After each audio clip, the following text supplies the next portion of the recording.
Hello everyone, क्या हाल चाल है आप सबके। आज है मेरी ट्रांसफॉर्मेशन सीरीज़ का 35वां दिन और आज मैं सोच रहा हूँ शोल्डर को लगाने के लिए, क्योंकि काफ़ी दिनों से मैंने वीडियो अपलोड नहीं किया और वर्कआउट नहीं किया है।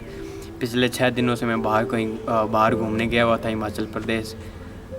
तो इसकी वजह से मेरा वर्कआउट है जो 6 दिन के लिए मिस आउट हो गया था, क्योंकि उधर तो जहाँ पे मैं गया था स्पीति वैली, उधर तो कोई चांस ही नहीं कि जिम हो।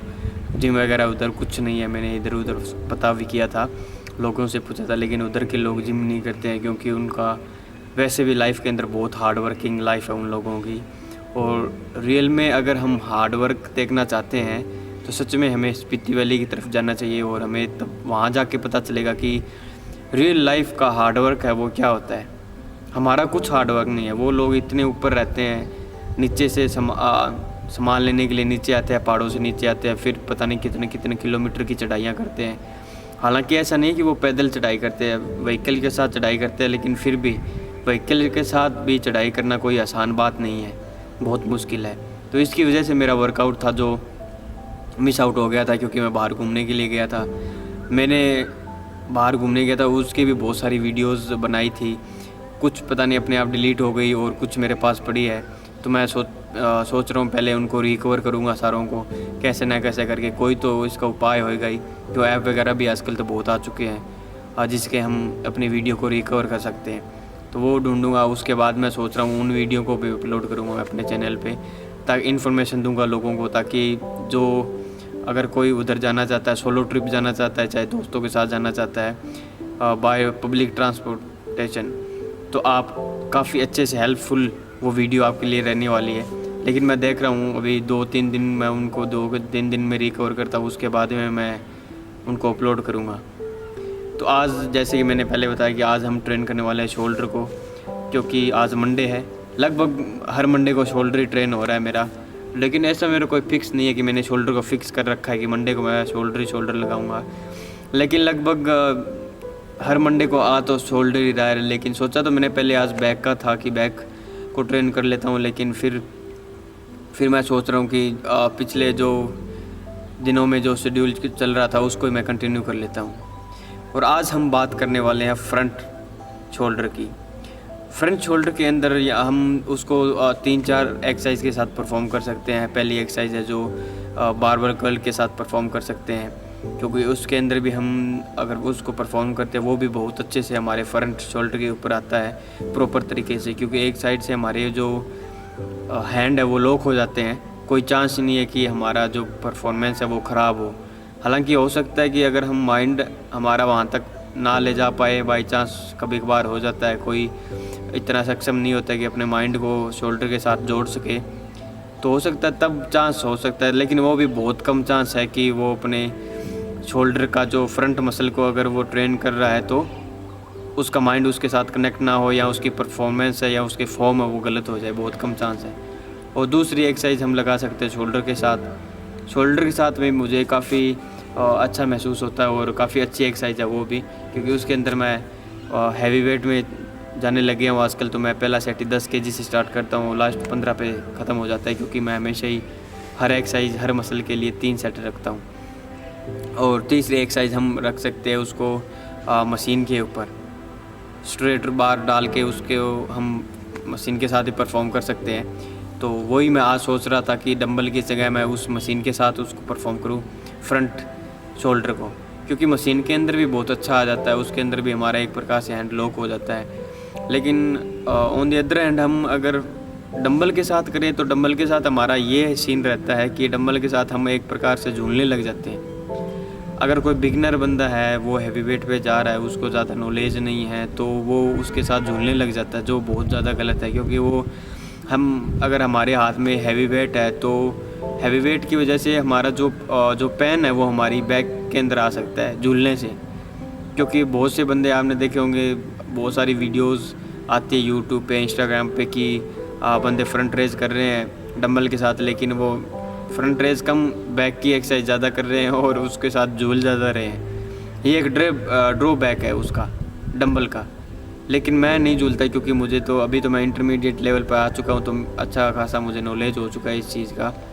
तो इसलिए मैं इसको फ्रंट शोल्डर को आज मतलब एक्सरसाइज को मैं शिफ्ट करने जा रहा हूँ मशीन के ऊपर, क्योंकि मशीन भी काफ़ी अच्छा है यार। हम उसको वैसे हम ऐसा ज़रूरी नहीं है कि स्ट्रेट बार के साथ ही उसको परफॉर्म करें। वो एक कर्ल बार भी होती है वहाँ पे जिम के अंदर, लगभग वो बार हर जिम के अंदर ही होती है। वो थोड़ी कर्ल होती है, ऐसा नहीं है कि कंप्लीट कर्ल हो, बस ऐसे थोड़ा सा कर्ल होता है उसके अंदर। तो उसके साथ भी हम परफॉर्म कर सकते हैं ताकि हमारी ग्रिप है वो अच्छी सी बन जाए और वो पूरा ही शोल्डर के ऊपर आए। तो उसके अंदर मैं मशीन के ऊपर इसलिए जाना चाहता हूँ क्योंकि मुझे ऐसा लगता है कि डंबल के साथ अगर हम हैवी वेट पे जा रहे हैं, मतलब 15 के पे मैं जाने लग गया, तो नेक्स्ट टाइम अगर मैं 17 साढ़े 17 पे हाथ डालूँगा तो मुझे ऐसा थोड़ा डर होता है कि मैं भी मुझे शायद झूलना पड़े। क्योंकि अगर थोड़ा बहुत झूल रहे हैं उसका कोई इशू नहीं है, थोड़ा बहुत हम चीट कर सकते हैं।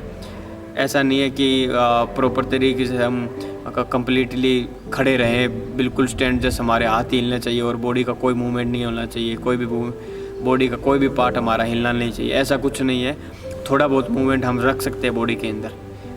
पर हैवी वेट में अगर जाए तो मुझे थोड़ा सा डर है कि मैं शायद झूलूँगा उसके अंदर। 15 पे तो मैं आ चुका हूँ, 17 के ऊपर मैंने ट्राई नहीं किया, मेरे बस ये मिथ है, मेरे मन का एक भ्रम है शायद।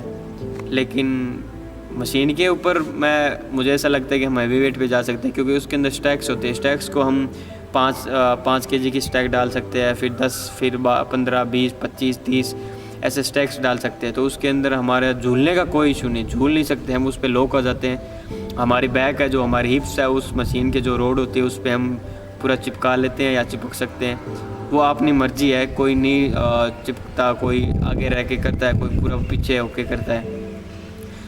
मेरा तो जब जैसे मुझे सेट आए दोनों ही चलता है मेरे, तो आगे या कभी उसके पूरा चिपक के उसके साथ दोनों ही सेट रहता है, मुझे कोई इशू नहीं है।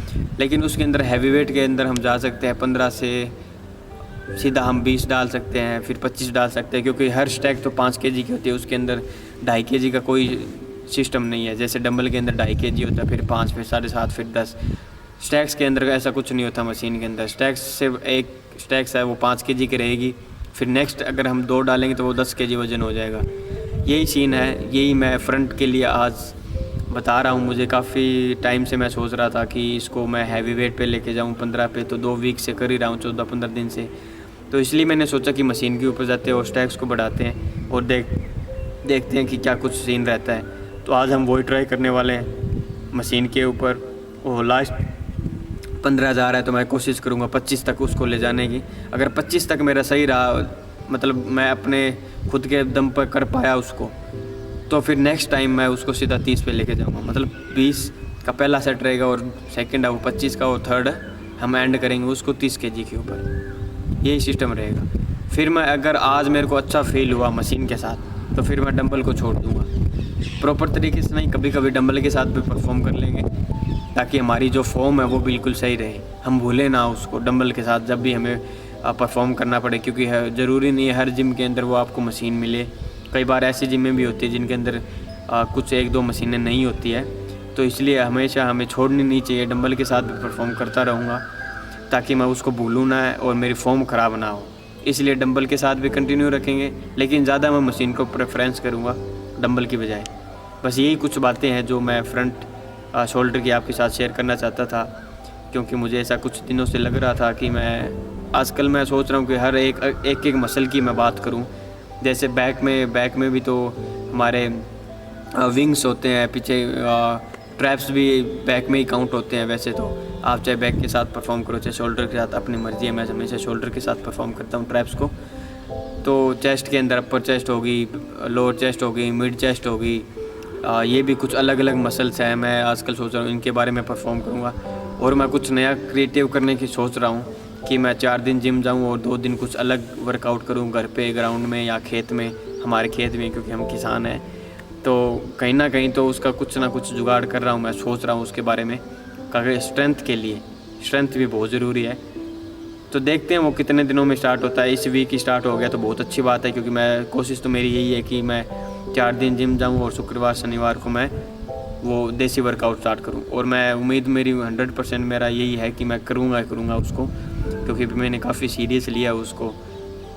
तो बस यही कुछ बातें हैं जो मैं आपके साथ शेयर करना चाहता था। और अब फिर चलते हैं जिम की तरफ शोल्डर को ट्रेन करने के लिए।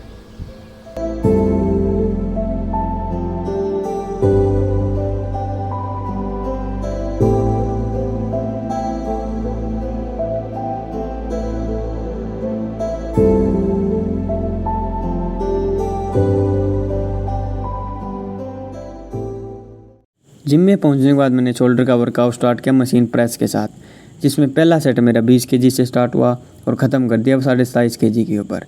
इसको कंप्लीट करने के बाद अगली एक्सरसाइज मेरी थी साइड रेजेस, जिसमें पहला सेट मैंने 10 kg से परफॉर्म किया और ख़त्म कर दिया 15 kg के ऊपर। इसको कंप्लीट करने के बाद अगली एक्सरसाइज मेरी थी डंबल प्रेस, जिसमें पहला सेट 15 kg से स्टार्ट हुआ और ख़त्म हो गया 20 kg के ऊपर। इसके तीनों सेट कंप्लीट करने के बाद अगली एक्सरसाइज मैंने स्टार्ट करी फ्रंट रेजेस, जिसको मैंने मशीन के साथ परफॉर्म किया, जिसमें पहला सेट मेरा 15 kg से स्टार्ट हुआ और ख़त्म कर दिया 25 kg के ऊपर।